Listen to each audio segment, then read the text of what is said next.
Hello everyone, কেমন আছো তোমরা সবাই? আশা করি সবাই খুব ভালো আছো। তো সেদিন ছিল হলো আমাদের ডে 3 অ্যান্ড আমরা সেদিন ওয়েস্ট সিকিম এক্সপ্লোর করছিলাম। তো সারাদিন তো অনেক ঘোরাঘুরি করলাম অ্যান্ড তারপরে চলে আসলাম আমরা হোমস্টেতে। জানো তো আমাদের এই যে পুরো ট্রাভেল প্যাকেজটার মধ্যে প্রত্যেক দিন 5টা থেকে 6টা জায়গা আমাদেরকে দেখাবে করে প্রমিস করেছিল। বাট সত্যি বলতে আমরা কিন্তু সেভাবে সবগুলো জায়গা দেখে উঠতে পারিনি। ফার্স্টে তো যেদিন আমরা নাথুলা পাস গিয়েছিলাম সেদিন অনেকটাই জ্যাম ছিল অ্যান্ড আমরাও যেহেতু একটু লেট করে বেরিয়েছি, আমাদেরও একটু দোষ ছিল। সেজন্য জানো তো আমরা just Changu lake and Nathula pass দেখতে পেরেছি। আর সেকেন্ড দিনও যেরকমভাবে সবটাই ডিসক্রাইব করা ছিল সেরকমভাবে কিন্তু আমরা দেখতে পারিনি। বাট যেটাই হোক, সব খারাপের মধ্যে আমাদের ভালো এটাই ছিল যে আমরা সব ফ্রেন্ডসরা একসাথে গেছিলাম অ্যান্ড আমরা নিজেরা খুব এনজয় করেছি প্রত্যেকটা জায়গা। অ্যান্ড সেকেন্ডলি যেটা ভালো ছিল হলো হোটেলটাও যেমনি ভালো ছিল অ্যান্ড হোমস্টেটা তো কি বলবো, বিয়ন্ড ওয়ার্ডস, খুবই ভালো ছিল। তো সন্ধেবেলা আমরা এসেছিলাম ওই 6:30-7টা বেজে গেছে আই গেস।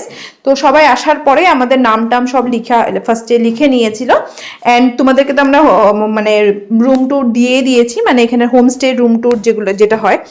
আর তারপরে কিন্তু আমরা ফ্রেশ হয়ে নিয়েছি। ফ্রেশ হয়ে কিন্তু আঙ্কেল অ্যান্ড আন্টি না দোনোজনই ওয়েট করছিল ডাইনিং হলে আমাদের।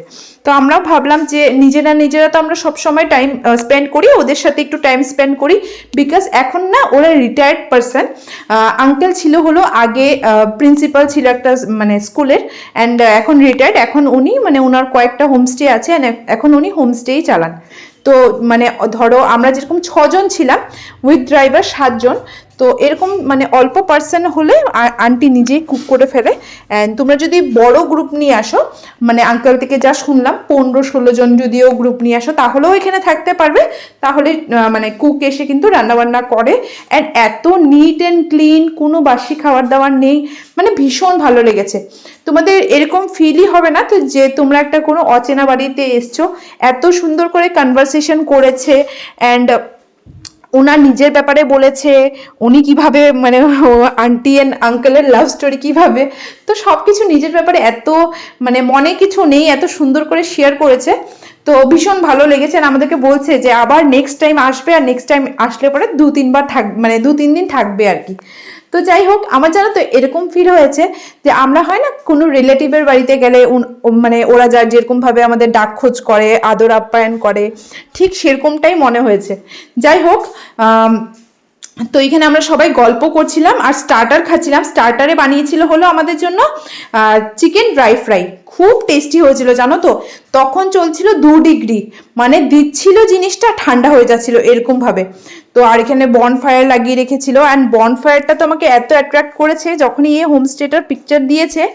এই হোমস্টেটার আমার বেস্ট পার্ট লেগেছে এই যে বনফায়ার প্লেসটা। আগে ছোটবেলা সিরিয়ালসে দেখতাম অ্যান্ড আমার ভীষণ ভালো লাগতো। আমার ইচ্ছা ছিল যে কোনোদিন হয়তো নিজের বাড়িতে বা কোনোখানে থাকবো। নিজের বাড়িতে তো বানিয়ে লাভ নাই, বিকজ আমরা তো এত ঠান্ডার জায়গায় থাকি না। বাট এই যে স্টেটা করতে পেরেছি সত্যি মানে ভীষণ মেমোরেবল। আমরা তো গিয়ে বলেও এসেছি যে আমরা নেক্সট কোনো টাইম আবার আসবো, মানে তখন আসলে পরে 1-2 দিন থাকবো। যাই হোক, তোমরা যদি টাইম বের করতে পারো 2-3 দিন, তো সত্যি তোমরা এরকম হোমস্টেতে মানে থেকো, খুব ভালো লাগবে। মানে যদি কোনোখানে নাও ঘুরো না, এরকম 2 দিন গিয়ে একটু আলাদাভাবে এরকম পাহাড়ে থাকো নিস্তব্ধর মধ্যে, সত্যি আই হোপ মানে আমার তো ভালো লেগেছে, তোমাদেরও মেবি খুব ভালো লাগবে। যাই হোক, এই ব্লগটা তোমাদের কেমন লাগলো সেটা কমেন্ট সেকশনে লিখে জানিও। আর দেখা হবে তোমাদের সাথে নেক্সট পার্টে বা নেক্সট ব্লগে। Till then tata.